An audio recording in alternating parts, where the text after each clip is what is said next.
I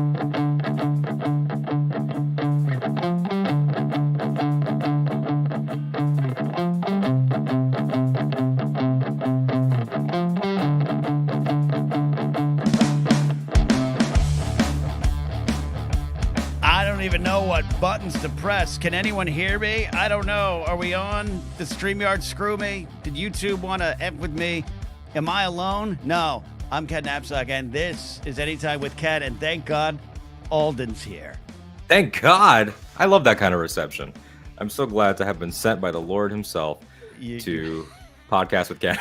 The Lord has sent you down. He sent one person to kick in the NFL, and he sent you here. That's right. Yeah, big news for the God-fearing. The God-fearing are in the interesting news. week for them. Interesting week. It's Anytime with Ken and Alden. We skipped last week. That's on me, and that might be on me. It's on work, and it's on a cool job I have, and some reality. So stay tuned and bear with us as Alden and I both figure out the best way forward with some things that have changed in my career in the last 2 weeks or so. But I'm happy to be here, buddy, because we got some deep things to get to. But take it away. What do you got? Yeah, like we're gonna have behind the scenes chats and everything, and I don't want anyone to think like they're vaguely hinting at canceling. That's not at all what we're saying. You would have to actually do violent acts to me to get me to walk away from something that I started and put my name on. Well, you see these logos down here, these Brian Ward logos? I paid for these because Brian deserves to be paid. Pay Brian Ward. And I'm not going to let my investment go. No. Yeah, that costs cash money. So, yeah, it's just a matter of, look, we had a conversation just now before the show started about, oh, you're working there? Yeah. They're still hiring humans. So it's that's a reality. Life's a reality. Health's a reality. Time's a reality. A lot of your favorite YouTubers don't work, which is not to say that they don't do work on their channels. It's just to say that they don't also have the 40-hour-a-week job. So that's a part of it. So, but yeah, you're never going to get me to walk away. There's never going to be a join us for this episode. And then you find out that, we're splitting like we're Lennon and McCartney. Lennon and McCartney. Not going to happen. Which I'm not comparing us to that. My goodness. I don't want anyone to be like, wow, he thinks he's Lennon and McCartney. I'm James McCartney, not the son. All right, so JMB, are you joking that you can't hear us, or can you hear us? Because I need to know.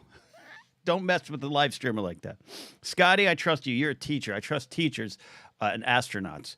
I want people to, if they can't hear me, it might be because my connections are bad. But okay, Scotty says they are live. We can hear you. Okay, good. JMB. Don't mess with live streamers like that. JMB. Timeout. You're going into timeout. No, I'm kidding. I'm not your dad. All right. Scotty says I hear it. I trust a teacher. Scotty's the kind of teacher I would trust to tell all my secrets to. Yeah. Scotty, however, is not the kind of teacher that I would want to arm. So we need to get him out of a red state and put him somewhere else.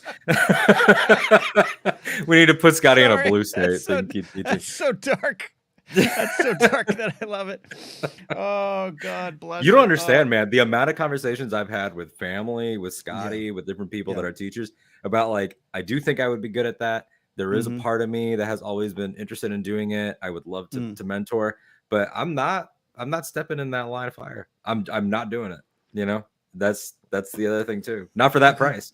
Okay. Well, that's the thing. You want to make less than a live streamer who's struggling. Teach. I know.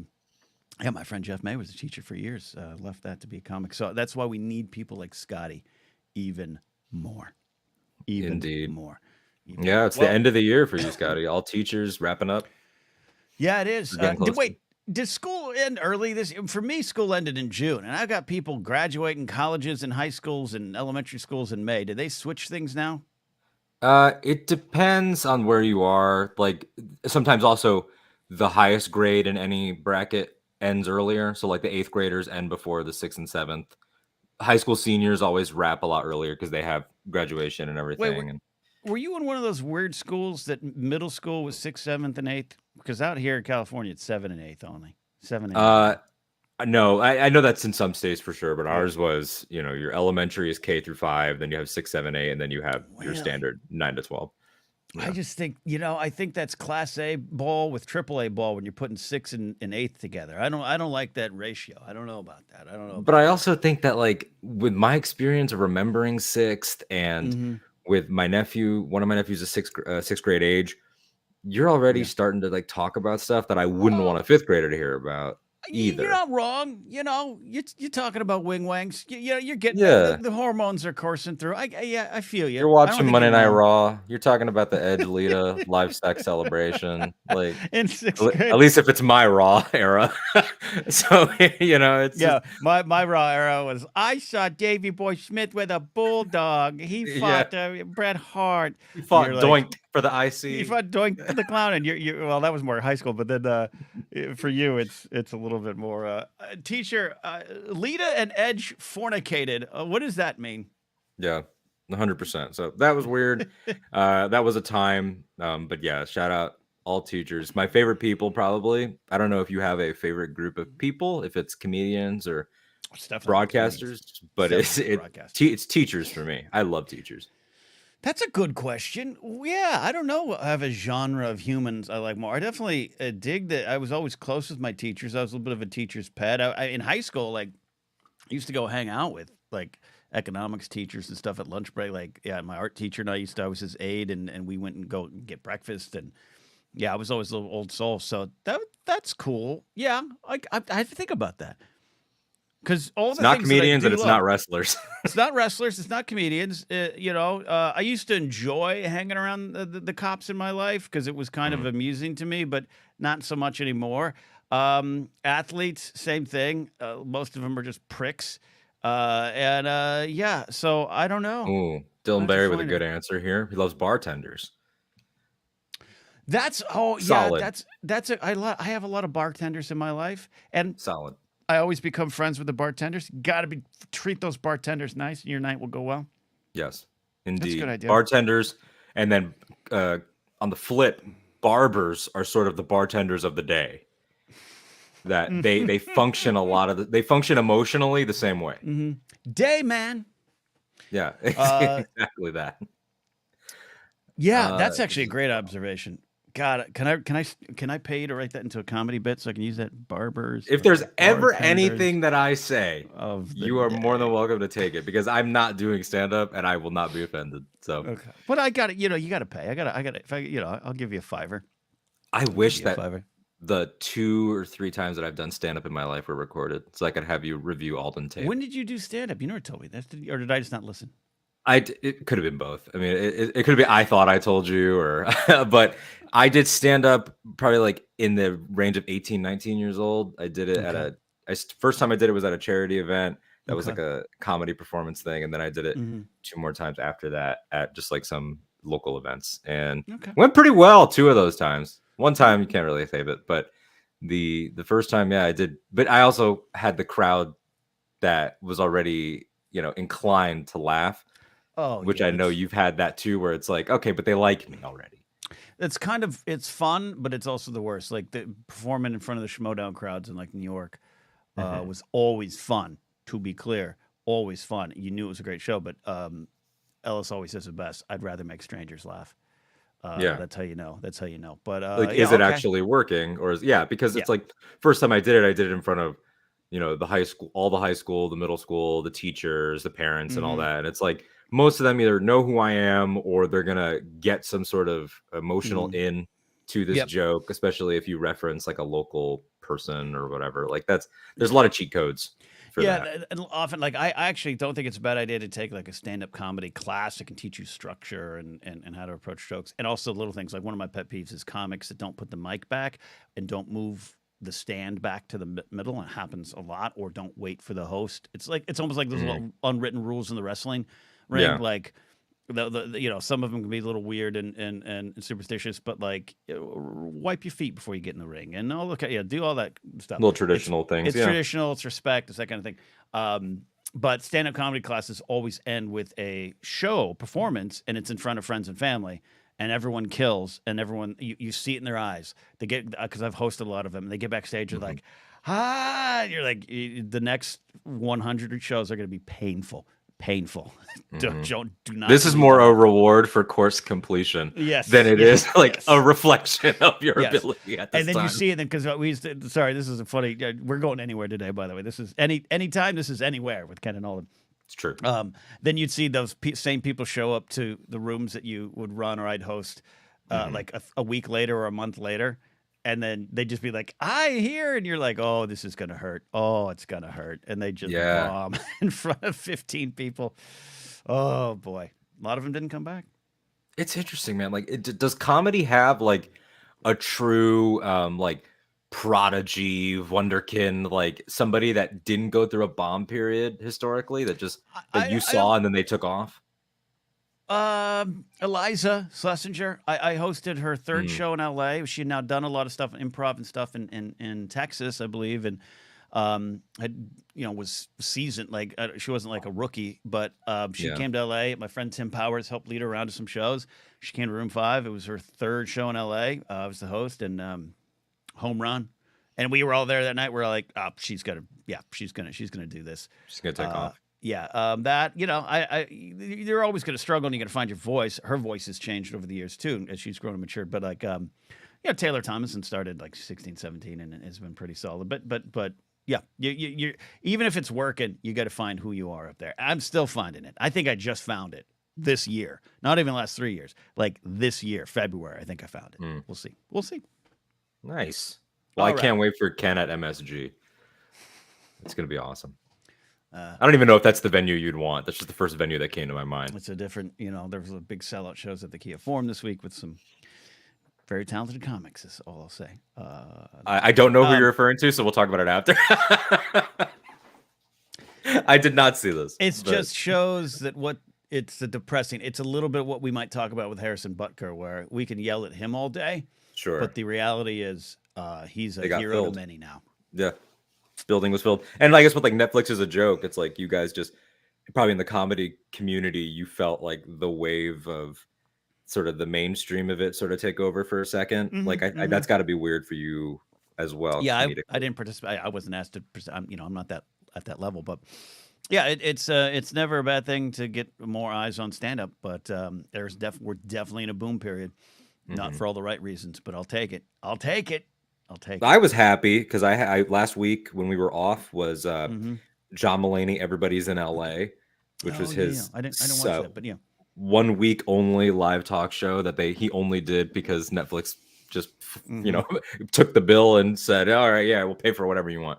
Yeah. He had Richard Kind as his classic late night sidekick, which I love that. I've Richard Kind was a regular at the farmers market when I was the security director there, and he's a sweetheart and a gentleman and just one of the funniest people in the world. That's just a great pull from Mulaney then. It's amazing. So Richard Kind did the classic sidekick stuff, the announcing, but they would also send him for like man on the street bits. And so they did a Richard Kind goes to the Hollywood Bowl and tries to find someone who will sell him acid. And they legit just let him go into, I don't even know what show was happening. But he was just walking around asking people if they had acid. That's great. And great guest. Found some. Good stuff. Scotty's speaking of acid, of all time. Speaking of Norm, Norm's pretty special. Norm's pretty special. That's one of my all-time favorite jokes. Is the neighbor who convinces his other neighbor to kill his friend or whatever, and it's a joke. Bob, it's me. It's one of the greatest bits of all time. And I'm doing it no justice. We have a very important segment that has been a staple from the day one of this show. Yes, Alden, from November, and it's taken on extreme importance today. I asked you this question, Alden. What Ben Affleck are we? It's almost like what Ben Affleck are we is gonna for a moment transform into what Ben Affleck do I think he is right now. And if I was in Ben's mind, I think for the second time I go to his portrayal of Bruce Wayne, perhaps better known as Batman. And I chose this image because this is Batman training, but he's really not happy about it. And he is preparing for, in the context of this film, to have to confront Superman, even though that movie doesn't make sense. But he is here just scowling, full of wrath and rage, knowing that even after, at this point, 20 years of crime fighting, And for Ben, all these years, 25 years of stardom, that the wave of bullshit is back. And he's got to step up. And he's going to have to go through this same garbage again. I love this take because I saw you loaded this photo in, and I'm like, is the suggestion here that he is, potentially single again and he's getting back to the gym? But no, you went deeper because that might be part of it. But it's this, here we go again vibe. It's going so to war again. The scars are there. The scars. He's literally, for those of you that may not know, there are, I think it started in one of the major rags, like an Us Weekly or something like that. One of them rags. Yeah, that there is a potential split going on with Bennifer, and it's like, all right, even if that's true, okay, but it's the fact that it would be the second Bennifer split. That's what makes it a thing. Is that it would be it was supposed to be we found each other again and look at us and it worked out. Yeah. If it is true, and I'm not here to dictate if it is or not. Nope. We don't know anything. We don't have sources. We definitely don't have those sources. No. We have animated series sources, maybe. And that is potentially sad. I don't know them, but in the way that they have kids. I don't want their kids to be upset, but. Do they have kids together or they just have shared family? They have each other's now stepchildren. I couldn't trace it from back in the day. I see what you mean. They don't have a child together, but it's just I feel bad that it was this rocky road that if it is true again, that was supposed to be ironed out, seemed like healthy co-parenting too with both exes. And then we got to do this again. In a worse time, I would argue, in a social media time. The reason I tell this episode, did we do this? We didn't do this. And again, allegedly, this is all potential drama. Did he move out of her house and everything? I don't want to get there. Again, there's so many more important things in the world. But I felt it was apropos, and you agreed that we've been doing this Ben Affleck segment from the beginning.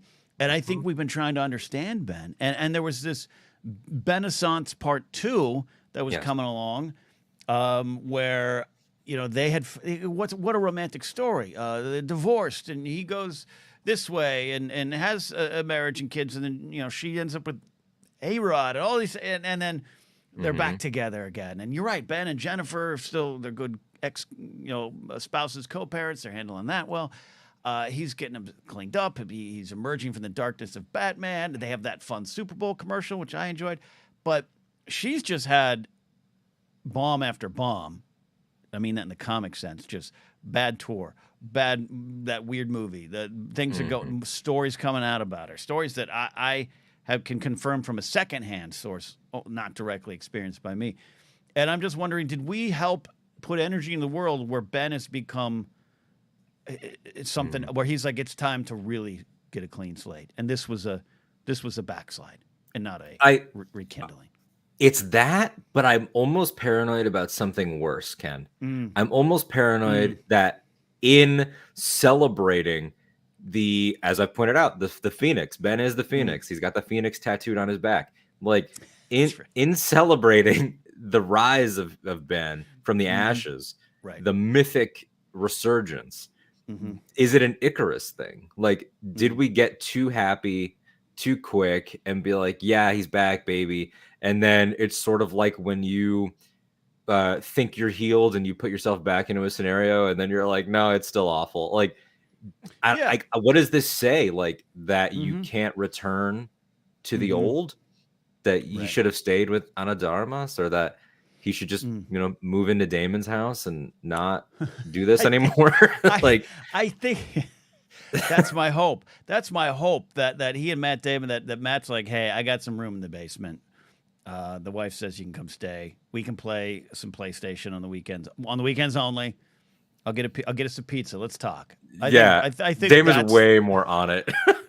I think that's the rekindled romance all of America wants. And they're pals, and they appear in the stuff. But you know what I mean? We want to go back to 1996. It's true, and I think about Kevin Smith. Kevin was at their Ben and Jen's wedding, and he was saying it's so happy. He's never seemed so happy. Like we rebuilt that friendship because even they didn't talk for a long time because according to Kevin, and this is his story, that Jennifer Garner didn't like him, and so like they lost that friendship for a while.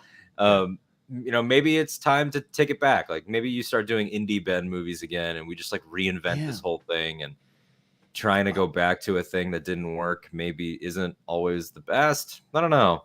Yeah, I was their return as a couple was not, I didn't understand it, right? Like I have this, and it might be wrong because I'm going to say this, it might be wrong because I've seen rekindled romances, I've seen couples work through hard things, and I've seen it work on a grand scale.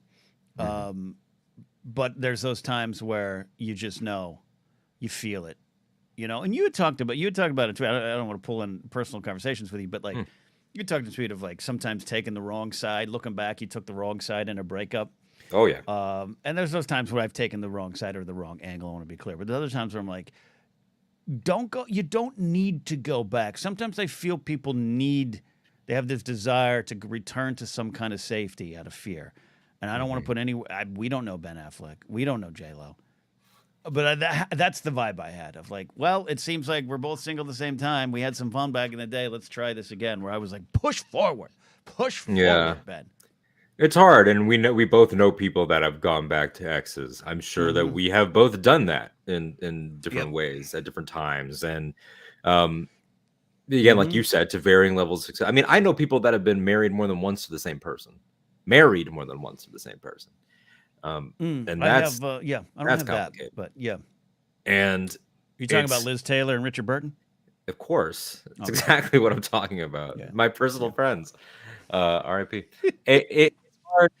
It's hard because it's like you want to celebrate, like I said, healing, but there's a certain level of, like you said, is it a comfortability thing, or is it a reflex? And when we've seen sometimes, that friend that is entertaining this idea and how many of us are like, don't do it, bro, don't do it, don't go back. Like we've all done that, but is that fair of us? I don't know. Well, that's a great point because that comes from, obviously not suggesting that what you said was from a stereotypical masculine kind of bros before hoes dumb vibe, right? And I'm using that term in the context of how it was used often. And look, having connections to your friends and being close to your friends and knowing your friends might last relationships, I understand that angle. But there's a little bit of maybe us as men having that kind of, it might be a not fully matured and baked thought of, don't go back, man, go forward. Where there could be, and in one particular incident, a friend of mine, I was definitely get the hell out and push forward. And they decided to stay and work, and it's fine. You know what I mean? And it's working. And I made the wrong call as a friend to tell them to move on. And I think you have to be, and so there's that urge to be, it's not just like more fish in the sea, but it's just like we have maybe a tendency to cut and run. That's not healthy, if that's what you meant. Yeah, and both are motivated by fear, right? Like this is such a conversation about fear and anxiety. You can be motivated by fear to just cut and run because of any adversity, but then you can be motivated by fear to return because of any adversity. Then it's like, I guess the what I would want for anyone, including Ben Affleck and Jennifer Lopez, is the security of knowing that you're making the decision out of like what you want and not what you're afraid might happen. Which who the hell am I to give them advice? Because we're not ultra rich celebrities in the fishbowl. Yeah. No. And which adds its own kind of pressure too, right? We have fun with a lot of the memes. We have fun with him slamming the car doors. He puts her in the car with their coffee, and he's pissed at the press. But that's tough to experience. Yeah, it's got to be. I mean, our experiences are like, what do I get? Like a couple shitty DMs a week, like about pop culture takes. Like I don't have people dissecting every single thing that I do, say, wear, think. You don't have us. You don't have us. No, I don't. I don't have us. No, it's and that's annoying. Yeah, I could go through some of the days of the Collider days, there's people who did after shows for our shows and thought they knew what was going on. And one of them announced on a show when Grace and I started dating that, Ken's too good for her type of ad. I was like, F you. Like, you don't literally know anything. So I First of all, objectively untrue. Objectively untrue. First of all, completely bananas take. But yeah, and it was just this like, yeah, where you get off on saying you don't know me, but so explode that out by a million is what they're trying to get through in the relationship. As she's struggling, as she's having some things that aren't going good in her career, which happens. And then stories come out about her, which, again, what's true, what's not. I know what I've heard pretty directly about some of the stuff that happens, and it's like the Ellen stuff. Eventually, the whispers and rumors are true about certain behaviors. But it's a fascinating take. And going back, you said something I wanted to bring up. Like this, one of the, to me, underrated themes and lessons in the story of Kylo Ren as presented in Star Wars 7, 8, and 9 is this realization early on in him that I think I made a mistake. I think the choices I've made and the path I've pursued is wrong, but I feel as though I can't go back. I feel as though that's the destroy the past, kill it if you have to thing, where, and it ends with, you can go back to your mother's love is there. It's present. You could have turned around with your father. You didn't. Ray's helping you out. And it's there. It's present. It's a big theme, but it's this micro theme that I think that we all struggle with. And maybe, I don't want to just gender it, but maybe to men, but like Kylo Ben feels as though, shit, I messed up, but no, I feel too much fear to go back. And I think that's an important lesson too. That's huge. And yeah, like you said, not to fully gender it, but I do think that maybe sometimes, I know I have this where it's like, in a world where it seems like qualifications matter less, and hard work matters less, or quality of work, and like all these things that a lot of the times all we have is our convictions and what we stand by. And I've had this and I've expressed this in these terms. If I walk this back, then does that make me spineless? Does that make my word mean less? Does that mean that so you conflate it with pride and fear of how you're being perceived. And then you're like, well, I have to stick to it because I have to stick to something. I have to stand to something. And and I didn't kill my father. He's dead to me, but he's not dead. So it's like, for Kylo Ren, I love that. And people want to act like 9 completely reversed 8, but like, I would encourage them to at least track his scenes, because I think it is the strongest of the arcs in terms of cohesion. And 9, she's telling him like, I see it in your mind, like you're constantly replaying that. I'm paraphrasing obviously, but she's like, you're always thinking about what you did. And then, I watched Rise last week, and someone walked in the room like, what are you doing? And I'm crying watching that scene with Adam and Harrison, because it's like, it's not anything that he can literally change, but it's finally the acknowledgement, like you've called it on Force Center with Joseph and Jennifer, the hand touch that saved the galaxy, the cheek touch, like that was it. And and all you had to do was like turn and acknowledge it. You can't bring him back.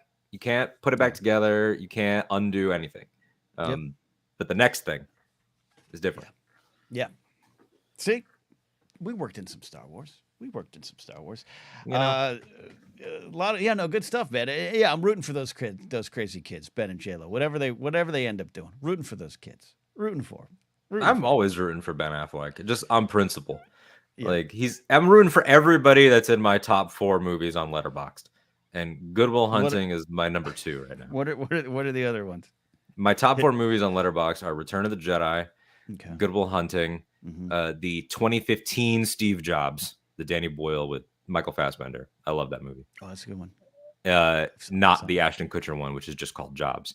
And then the 4th one is Little Miss Sunshine. I love Little Miss Sunshine. It's been a few years for me. Alan Arkin is just one of our legends. Amazing. Ken is not on Letterboxd. However, in the spirit of the Cannes Film Festival, this is not a planned segment. I'm going to pretend that I am working for Letterboxd, that I am social media manager Flynn Slicker, and that is her name, and she's very cool. She's a great follow. She's out there right now in France with the Letterboxd team. Ken, your 4 favorites In any order. 4 favorite films. Yes. Let's pretend you're on the red carpet. Ken Napzok, what are your 4 favorites? Okay. I even sell a T-shirt. I think it's up. No, T-Public took it down. My answer for that used to be Indiana Solo and the Fellowship of the Ewoks, which is one slot for all those films. For all those films. Yeah. So, but I have to break that up. See, it's like when my favorite band of all time is the Beatles, but I don't answer that anymore because that's on a shelf. It's in the Hall of Fame. It's like the Joker. Who's the best Batman villain? All right. So I'm going to try to put those movies on a Hall of Fame shelf right now. Sure. Okay? Lord of the Rings trilogy. That's why I only have Jedi, because it's like that represents it all. Yeah, it's a different thing because I could say I don't even know what my favorite Empire Strikes Back is my favorite Star Wars film. I don't know. It's just when I'm in the mood for Star Wars, you can insert anything in there because I truly love and engage with all the stories. Oh, Loro's right. Hold on, don't answer until I hold up a tiny microphone. Let's see what I have. Here's this little like lapel clip thing. Speaking to this. Speaking of that, okay. So I'm gonna try to write this down. I'm gonna say, Last of the Mohicans. Ooh. The Last Mohicans, the Michael Mann, Madeline Stowe, Daniel Day-Lewis. Okay. Okay. Are you on fire? Is your apartment on fire? No, I think that's coming from you. Oh, it is coming from me. It's coming from you, sir. Are you on fire? No. No. You had me paranoid for a second. I was like, wait, is it? No, I know what's happening. I just gotta take. Go ahead. I'll vamp. Okay, you vamp. All right. You handle vamp. this. Walk away. This. Good. All right, everybody. Ken's gone. Ken's gone. Everybody put your predictions. People thought it was coming from their houses. Daniel Day-Lewis. Is he? Now I feel gaslit. Yeah, Daniel Day-Lewis is in Last of the Mohicans, right? That's the one. Yeah. Last of the Mohicans is a great film. That was 1992. Yeah, that's where Daniel Day-Lewis is Hawkeye. Yeah, good stuff. Check that out. There's a great reference to it in The Fall Guy. Ken's apartment is backing up. Yeah, a lot of people don't know that. David McKay is right that Ken actually lives in sort of an AT-AT situation. He kind of lives like Ray, and so he's just, he's in there eating his little bread and everything. So he has to move that. Ken is the man on fire. Top 4 is tough. Yeah, if you have your top 4 movies, of all movies, not just Star Wars or top 4 this or that, drop them in the comments and we will read them. Young Guns 1 and 2. Yeah, I'm curious which Young Guns Ken is going to put in. Hey. Okay. Welcome back. All good? Okay. Yes. It's just, it's a smoke detector. We're not on fire. Good. But it's just one of those things where it's been going on, and it's not a battery. It's going off. Right. And you look around, you're like, am I dying? Are we going to explode? But there was nothing happening, right? You're not cooking anything. No, yeah. Nothing happened. Okay. David said that your apartment's backing up, and I determined that you live in a house, David. I live in a house. Yeah. Lived in an apartment for 21 years and all that, but I live in a house. No, actually, that's not true. 4 years in a house in Northridge. Carbon monoxide, it could be. I hope it takes me. Welcome to the Ken Napzok Memorial Podcast, starting next week. All right. So Last of the Mohicans at 1. Whoa, 1? I'm just putting a top 4 out there. You're just putting it out there. Okay, so Last of the Mohicans. Now, I'm curious. It's already come up in the comments while you were gone. Which of the Young Guns goes into this 4? Because I feel like one of them does. If I was going to put in Young Guns 2. 2. Okay. One is great. I just did the watch along on my Patreon page. You can sign up and get it there. I'm going to do the watch along probably in early June of Young Guns 2. Young Guns 2 has a lot more to do with connection, pals, friendship, all this loyalty, trust, but it has a character, Billy the Kid, who has to face the consequences of his actions, and how he deals with that, I think, is deeper than people ever want to give it credit for. And that is a film that you bond over with Ellis, Nathan Hamill, and Mark Riley, and more PJ people. Campbell. Mark Riley, that's a film that seems like it is for your posse of outlaws. Yeah. And people, it's silly surface pop rock country western, or not country, but western genre stuff from a certain era of films. I totally get that. but I think they're deeper than people want to give them credit for. So, all right, okay. So, oh man, see, this is a kind of a pat list that I think so when I was in therapy years ago and would consider going again, my therapist asked me, this is like 2004 or 5 range, could you give me your top 10 movies? Not for a discussion, but for let's figure this out. Let's figure you out. What do they say? Yeah. That's so I'm kind of going to that, and they're very personal. So, man, this is a I don't know if this works. Okay, Last Mohicans. Love it. Almost Famous. Love it. Gross Point Blank. Nice. And in the Hornby world, I'm tempted to put High Fidelity, the book and movie, but I actually go with About a Boy. Oh, interesting choice. Yeah. And there's other other classic films I enjoy. Like Collateral also was one of my favorites. Love that kind of stuff. I can go that way. But those are, again, outside those big genre, the Indiana Solo and the Fellowship, the Ewok stuff. Yeah. Those are the films that have affected me the most. And if I removed Jedi and just put all the franchise stuff on the shelf, then E.T. gets in. Okay. I also, in my rest of my top 10 is Inglourious Bastards, Ferris Bueller, Boogie Nights, The Lion King, and a film called Pig that Nicolas Cage was in, which I think is genius. Right. Yeah. Like Magnolia is up there for me. Paul Thomas Anderson classic, like Rushmore. Rushmore Royal Tenenbaums could get there. They'd be in a top 10.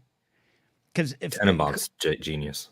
Yeah. See, for me, the thing is, it's one of my favorite line deliveries in all of art cinema storytelling is Ben Stiller at the end of that movie just saying, "I've had a tough year, Dad," or "I've had a hard year, Dad." Whatever the line is, I forget. Of course, I'm bad with quotes, but it's just one of the most heart-wrenching, hopeful, bittersweet, soothing moments.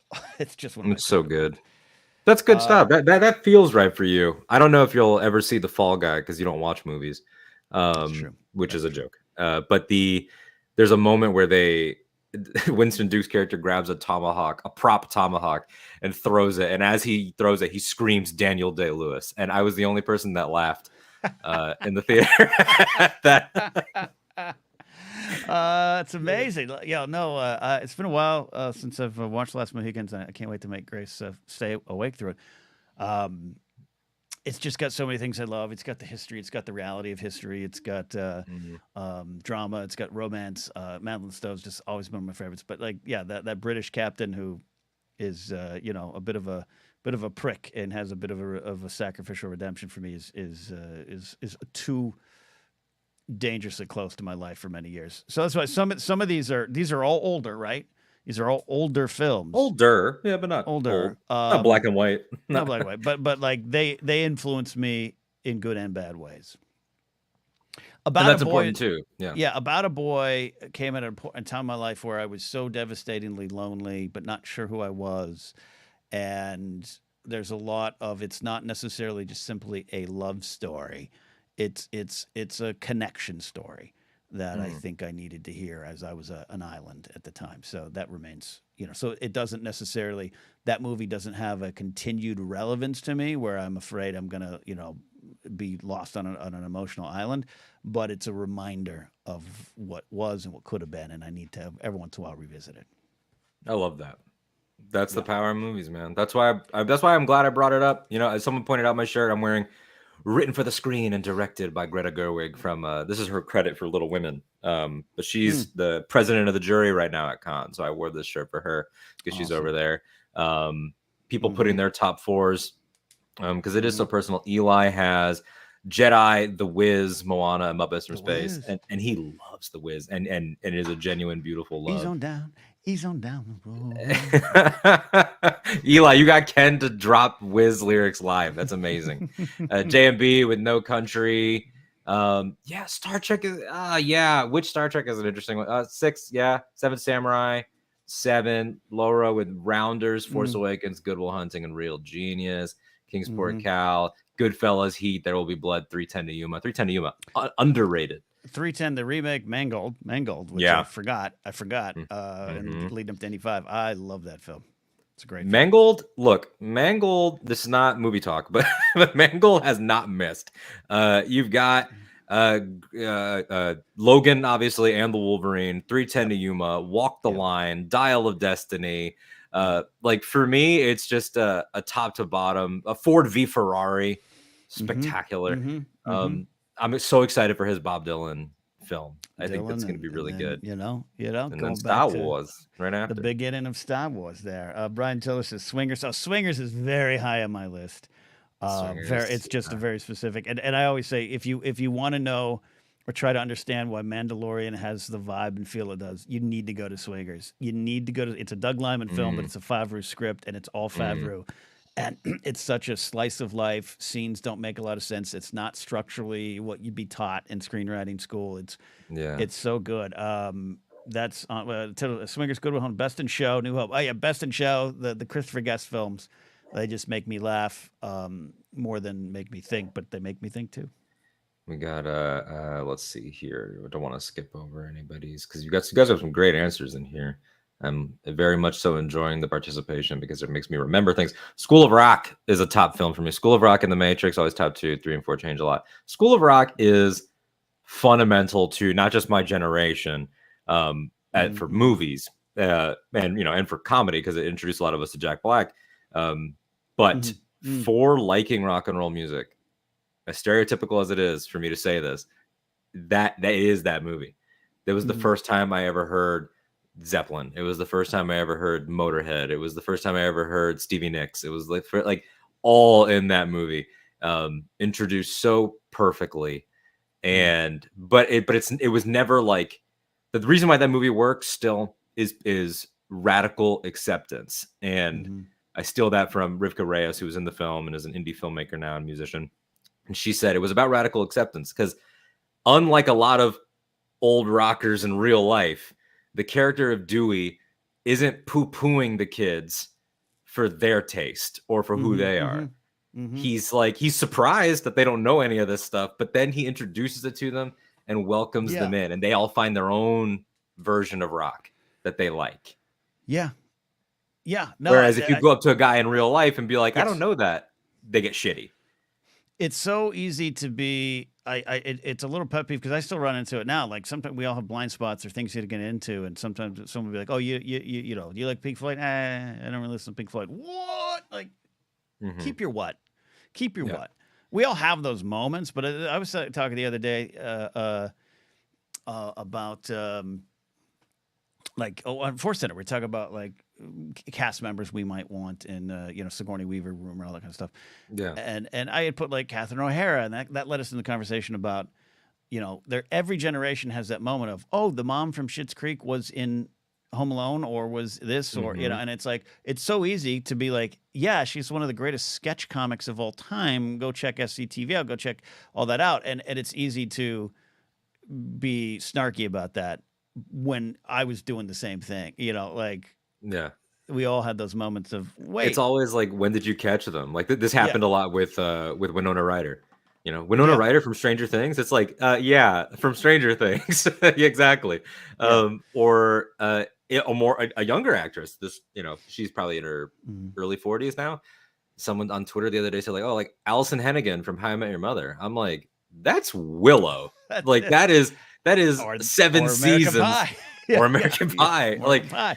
So it is interesting. But to push past that, especially if you're a nerd like me, to push past the how dare you versus oh my gosh, now here's an opportunity for you to learn it. Yeah. So School of Rock, essential for that. You guys can keep dropping your answers in there and we'll pull them up. Yeah. And I saw a question from Shahid Bashir. How do you get out of the island situation? Ooh. For me, it was a long process. First of all, an island situation doesn't mean that I'm suggesting that everyone has to be in a relationship or move, not be alone. And I'm not giving a commencement speech at a Catholic school. I'm just saying, for me, it was depression, it was loneliness, and it was self-loathing, self-worth, which is something I still struggle with, which is why I need to go back to that film to check on it. But About a Boy also has this, I have no purpose. I am nothing. I have nothing I have nothing of merit to give to the world. There's nothing about me. The character is living off the residuals of his father's Christmas song and living well, and feels that is all I am. I am blank. And I felt I was blank for a long time. And that's the moment where he meets the Rachel Weisz character, and he has this, and here's where I'll lose her, because I am nothing. I don't do anything. I don't have an occupation, a vocation. I'm living off someone's money. I do nothing. So therefore I am nothing, and I have nothing to offer people. And I think for me, a lot of times, especially when I was on the island, it's easier to be on that island, make your own rules. It's like Miley Cyrus. I can buy myself flowers, right? Great tune. Great tune. Her performance at the Grammys, by the way, one of the best Grammy performances ever. But it's not that. So you feel you have nothing to offer. So I think I needed to discover what I had to offer. And therefore the island, you can build a bridge to friendships. You can build a bridge to romance. You can build a bridge to work connections. That's the island for me. And that's why I love that movie. It's that moment where he's looking at Rachel Weisz and he's met her and he's like, this is a wonderful, fantastic person I want to know. She just learned I'm nothing. And that's not true. And he discovers what he has. Not to be confused with Michael Bay's The Island, which is his best film. Right. But yeah, I'm joking, of course. Yeah, no, you're right. And I think the what do I have to offer is sort of the big question that I think haunts a lot of us, especially with like being overly perceived. It's something that I talked about a lot when we were on Casually talking about House of the Dragon, with like Damon, that like if I was writing like a scholarly, like full analytical paper about that character, I think Damon has a horrific fear of being perceived, which is like very, very modern. And, if we don't have deeds, that's a big Jamie thing too. Yeah. Uncle, you have no great deeds. Where are all your great deeds? There's still time. Yeah. Like, that is such a big thing for a lot of us of like, if I don't do, then do I exist? And if I don't have something to say, that was me, that has my name on it, then do I exist? And that's hard. I mean, like, I've got 2 episodes of the Star Wars pod right now that are unedited that I haven't put out yet because I've just been too busy and too in my own head. And sometimes I have to remind myself, like, my sphere functions the way that I want it to function to the best of my ability. And I'm in more control than I think. And it's hard, it's hard. There's no good. That's why I'm glad you talked about revisiting it. It'll find you differently as you go back to it for advice, or you go back to certain pieces of art. Like you go back to an old mentor. Yeah, because I like sad bastard songs, right? I like sad, weepy, I'm alone, broken white man blues. And as I became less of that, there was this silly fear that's giant of I can't lose that part of my identity. This is why I've always said depression is a friend, and it's chemical, and it can be this and that, and there's a lot of ways to treat it, and I always want to be clear about that. It's not necessarily, you don't just wake up and choose not to be depressed, but you do kind of choose how you deal with it, and you do have to acknowledge, I think, that to me, depression was comfort, and there's great fear moving beyond that comfort. What if you wake up and are happy today? It's not as easy as that, but it's like, what if, and there's a lot of times where I would be, and this is from personal experience, be like, well, no, depression's that blanket I love to wear. Like, I love it. And there was a point in time when I got out of therapy and I wasn't suicidal and all that kind of stuff, and things started happening and started working towards getting out of my day job, that, I thought all those surface things mattered. Because I get to Screen Junkies, and 4 days in, I was crying driving home, going, "This was a mistake. I don't think I like it here, and I should have stayed at my day job that I hated, that defined me." And so it's like, no, that's a blanket you want to wear, and there's some realities to that, but and I have to acknowledge that it's easier for me, and I'll say it for me so I can make it sure it's from my experience. It's easier for me to be depressed. It's easier for me to put on that depression blanket. And not have to deal with things, not have to move forward, not have to change, not have to grow. The hard work of it, as well as if you need medical help, as well if you should get counseling, all that kind of stuff. I always want to be clear about that. But that's sometimes revisiting art and acknowledging that I've moved past them. I still love Long and Winding Road, but it doesn't make me want to kill myself in the way it did when I loved it growing up, if that makes dark sense. No, it does. Absolutely does. Looking here, drop some animated love. Spirited Away, Ratatouille, Beauty and the Beast, Shrek 2. Ratatouille, Shrek 2 is one of the greatest comedies of all time. These are all incredible picks. Choices. Spirited Away, particularly relevant because Billie Eilish's new record is out today, and she has a song called Chihiro, which is named after the main character from Spirited Away. Very good track. Check it out. I need to do a full listen through of the album, which I'm that type of person. Like people rush, like, I'm a YouTube the first, the single, whatever. I can't. I need to eat, sit down, let the record play top to bottom. So I'll be doing that later. But Knives Out has stayed in my top 4. Knives Out's a great film. It's a really good film. That's one of the films the last couple years that I've watched a few times. It's one of those like comfort films. Like, let's put it on. I wanted to acknowledge, Sheet says, thank you. Thanks, guys. Maddie Hunter says, I cried to Oasis Talk tonight, not 2 hours ago. It's Noel Gallagher running away from Oasis, going to San Francisco, Half the World Away, and Talk Tonight are the songs he wrote when he felt, I'm done with this band that's about to explode, and who am I without that? And I have nothing to offer. So, Maddie, you've got a lot to offer, and but Noel will help you through it. Maddie, by the way, submitted his top 4 as well. A Knight's Tale, Enter the Dragon, Mrs. Doubtfire, and Rockstar with Marky Mark and Jennifer Aniston. Mrs.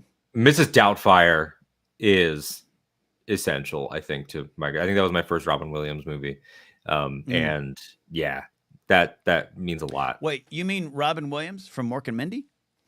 The very same Robin Williams, yes, indeed, from Mork and Mindy. 100%. Yeah, he's doing movies now. God rest his soul. He's doing pictures. Doing pictures. I love that there. Hey, we got a couple minutes left here, Alden, because I got to go to a work meeting because that's my Fridays now. So, Rhea, the beginning of this show. Someone out there decided Friday was the meeting day at this company, which, productions and this and that. So, before we leave, a lot to discuss. We got a song there. It would be remiss in a show that is definitely wanted to take on serious topics in the past and will again and all that stuff. This week, Kansas City professional football kicker Harrison Butker gave a graduation commencement speech at Benedict College, Catholic College. He's a Catholic. That's not my problem. That's not on trial for me. That's not my problem. That's not meaning like that's not my problem in the situation. It's 100%. Yeah. His faith is and what he believes, whatever the people believe is not on trial for me, personally. But he gave a speech. I actually read the speech. I got the transcript. I went to a Catholic website that had it, a National Catholic Registry or something, had the entire speech. I wanted to get the full context, right? And it says it's as problematic and troublesome as it's being treated. It's also bizarre. It's also weird. It also speaks to what's going on. But I wanted to get your thoughts on it. But also what I view and want to put to you is what I think is the bigger problem beyond just what he said is the reaction. But your thoughts on Mr. Butker, the son of a very successful female physicist. Yeah. So that's a thing, is that like you have this guy at what I think is the height of hypocrisy. I'll say that's my first thought. It's just like the audacity and the hypocrisy of this guy to have had been raised by this woman who is a hardworking, scientific professional who got into a field like physics ain't easy to get into. So it's like she busted ass to get that job, no doubt. Mm-hmm. And here he is advising people to regress. Like that's the core of it. He's advising young people to regress and to oppress. And that is gross. It's really gross. It's gross that his and all of his teammates' platforms were elevated over the past calendar year to a new level of celebrity. And this is what he chooses to do with that. It's irresponsible and stupid and privileged as hell. I'm not here to comment on other people's second-hand stories about him that have come out since, although it is kind of funny. And I think it's relative. I know what you're talking about. And yeah, we want to dance around the legal ramifications of it too. But I think things could be learned about him that make not sense in an excuse way, but in a got it.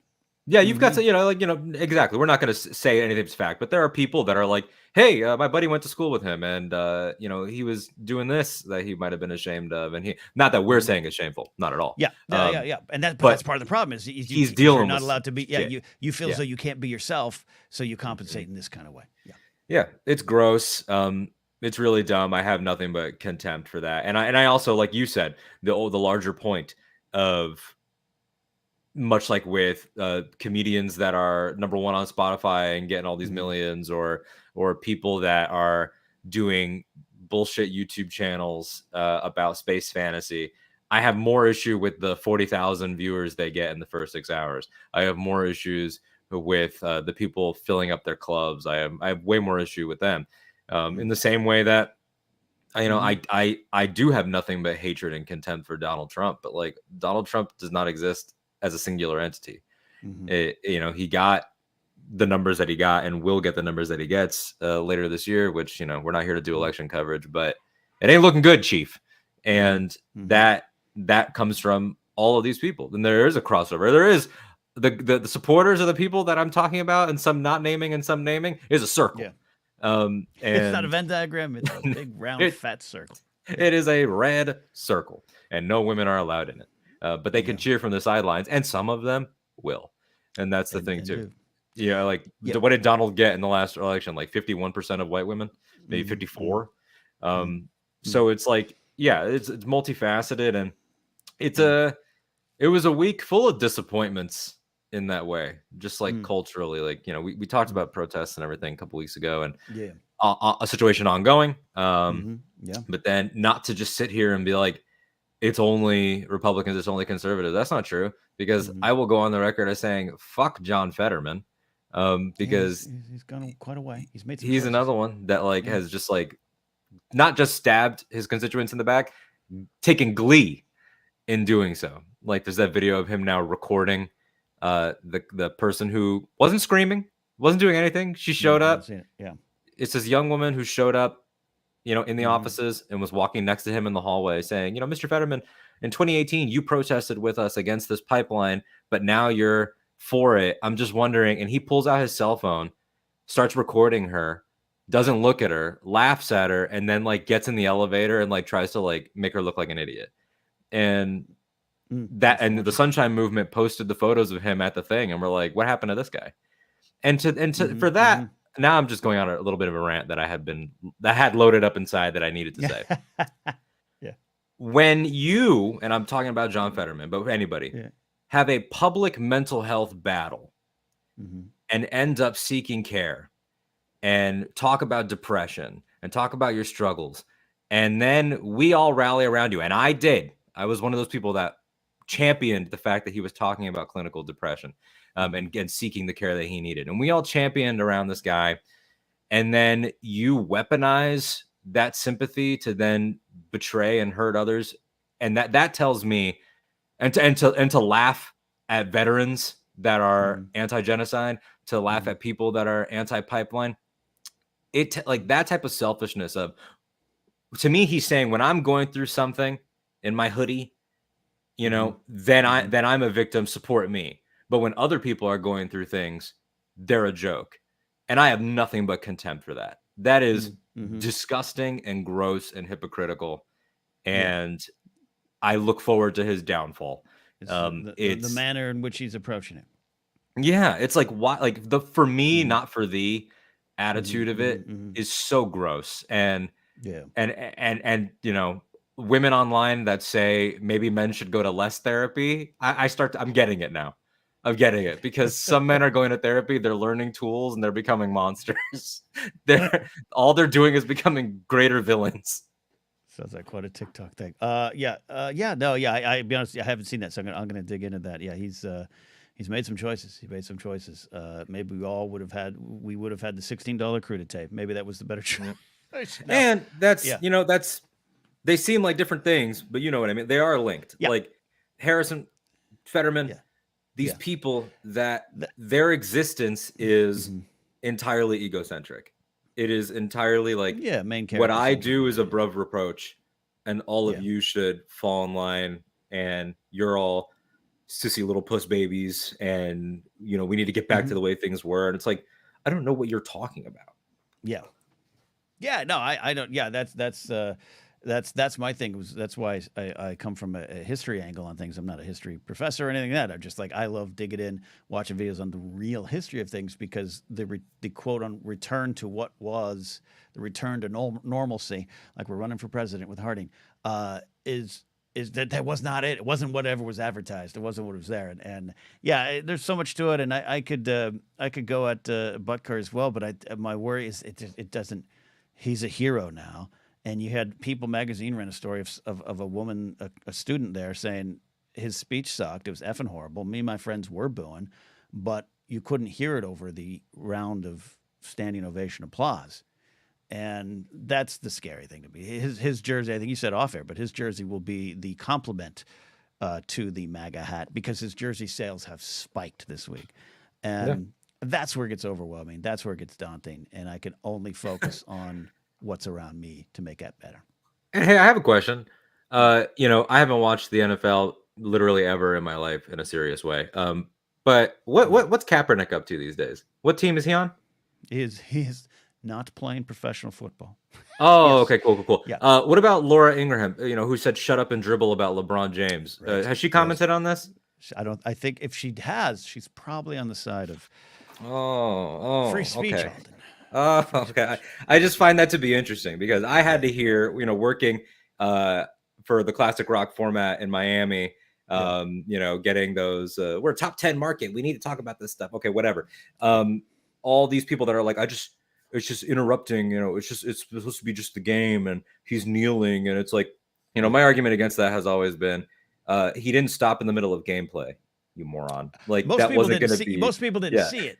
Most people didn't see it. They just saw it until after the game or when it was cut to. Yes, you're right. That was never actually a part of the football. So it's always a moving goalpost, and it's racism. It's racism. We know it's racism. I'm being sarcastic. Yeah. Our viewers know I'm being sarcastic, and our listeners, but it's just like the fact that we allow it, that we just like, we're gonna now just move on, that we don't have people stepping up. That's a big thing too, is that like, where's, not that the onus is on them, but like, where's Travis? Where's Taylor? Where's anyone else on that team? Where's Mahomes, who's black? Like, where is anybody stepping up to be like, that doesn't represent us? There was one tweet from the Chiefs social media account. Yeah. That was like an official statement type of tweet. Yeah. And then it's like, you guys are, it's the same thing that we've talked about 1,000 times in this world with cops. It's like, it's a bad apple. Okay, well, what are you going to do about it? Yep. Nothing. Yep. You're not going to do anything, because all they're going to see are these sales. And so it has nothing to do with keeping politics out of it. It has everything to do with white politics are fine. Conservative politics are fine. Those politics are not. It's a one-way door. Yeah, it's a one-way door. And he'll be elevated to hero. He can cry with Kyle Rittenhouse as well. And it's this, it's why, I want to say, I do think we should acknowledge a culture war. And I think, at times fight it, right? Like, there's different battlefields at different times and all that kind of stuff. Yeah, and that was disheartening. Not surprised that anyone like Harrison Butker, I know it's your age, but like a young 28-year-old hothead who's working through his own things, given this platform. And it's bizarre. It's not a graduation speech. It's bizarre. It's this weird feeling of he's got to say it and got to win this. It's you look at Marjorie Taylor Greene on what she did, the explosion yesterday in the House, and the Matt Gaetz and Boebert and Paulina Luna down there standing behind their orange leader in New York. It's bizarre, weird behavior that's troublesome, problematic, and dangerous. Yes. But on a base level too, what are we dealing with here? I don't know how I feel. Get ready for the Anytime November sessions, where I change the color scheme of this show to like a nice rusty, old, post-apocalyptic brown-black situation, and I just start. Pay for. Yeah, as long as I'm gonna be sitting here just like I'm in a bunker. Like, God, it's only gonna get worse. Anyway. But you fight again. You fight for the change around you. You be the best you can, and that's the only way I can combat it. And as far as people say, when are they? The only thing on record from Mahomes is an interview clip on McAfee a year ago going, "I don't hang out with Harrison Butker." where's the follow up? Where's more? And what's allowed? Yeah, who knows? Yeah, I don't agree. This is not an excuse. I don't agree with it. But who knows from the Kansas City organization that said don't say anything. You can't. Like I've been in that situation. That's true too. You know, and again, I'm not saying it's right. I'm just saying there's also unfortunate sometimes those situations where, again, I was one at a former company where nothing should be said. Nothing should be said. And that's a thing. Yeah, your job's on the line now too. I mean, we're in that right now. Like with Palestine, like there is a "Are you now or have you ever been" thing happening right now. So that's important to acknowledge for sure. So there you go. Acknowledging the serious stuff there. Molly Damon showed up and says, "Hey, are we talking about Harrison Butt Munch?" We are. And his stupid haircut and his puffy, bottom-heavy Abe Lincoln beard. And as I said yesterday on my show, The Blathering, I know you're not a sports fan, so you don't fully understand it. We're talking about a goddamn kicker. We're not even talking about the quarterback. We're talking about the kicker. We can get the kickers out of here. And that's from someone who used to want to be a kicker. All right, Alden, we got to get out of here. I'm going to be late for a meeting, and then that'll be worse than tweeting about something. There we go. We are going to slide out of here as we often do with our Pop Rockin' Word of Wisdom, brought to you by Pop Rockin' Radio, a show that will be appearing when I want and have time to do it. But go on to Mixcloud. You've got 101 plus episodes to listen to music curated by me from my heart to your ears. But you've got the lyric today, Alden. What do you got?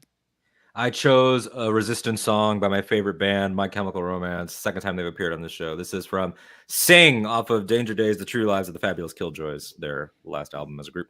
It's a cleaned up corporation progress, dying in the process. Children that can talk about it, living on the webways, people moving sideways. Sell it till your last days. Buy yourself the motivation, generation, nothing but a dead scene. Product of a white dream. I am not the singer that you wanted, but a dancer. I refuse to answer. Talk about the past, sir. Wrote it for the ones who want to get away. Keep running. And that feels very timely. That's a great tune. Different than Travis's song "Sing." That's just different vibe. Very different. Very different vibes. Out of all the songs called "Sing," different energy. Sing, sing, sing. Love it. Good stuff. Glad we did this. Hanging out. As we said at the top of the show, we're not doing vague posting. We're not going to do what a lot of YouTube channels do and do a town hall about the future of Anytime.